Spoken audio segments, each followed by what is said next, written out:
Okay, chapter 4. Creating a budget that works for you. He starts with a fun example.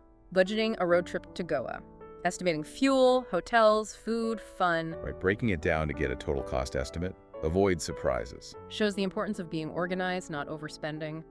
Then he pivots to personal budgeting. The steps seem pretty standard. They are, but laying them out clearly is helpful. Assess your income. Identify fixed costs, rent, loans, insurance. Track variable costs, groceries, dining out, transport. Prioritize saving and investing. Allocate funds to specific goals, down payment, vacation. Review and adjust regularly. Build that emergency fund. Monitor your spending apps, spreadsheets, whatever works. And be flexible, life changes. What's the core principle behind all this? I'd say it's intentional allocation. A budget is your plan for where your money will go based on your priorities. Instead of just wondering where it went. Exactly. Making conscious choices. The road trip example shows how breaking things down and setting limits keeps you on track. He stresses budgeting gives control, informs decisions, helps reach goals. But it needs discipline and regular check-ins. Not a set it and forget it thing. Then he uses two starkly different cautionary tales.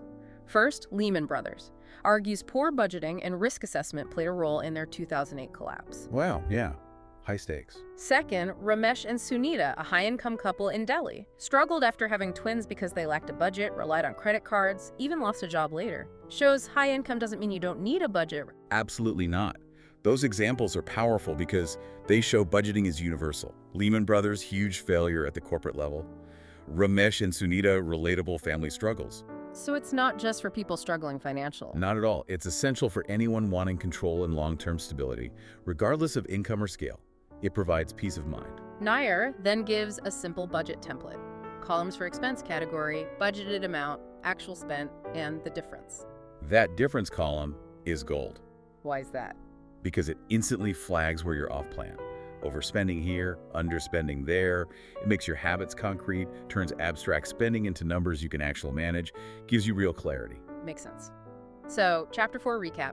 Budgeting, organizing finances, avoiding overspending, crucial for individuals and big companies. Fundamental skill. And the final questions push you to start. Got clarity on fixed versus variable costs, future expenses, overspending areas. Feel like you have enough cash flow, or is it tight?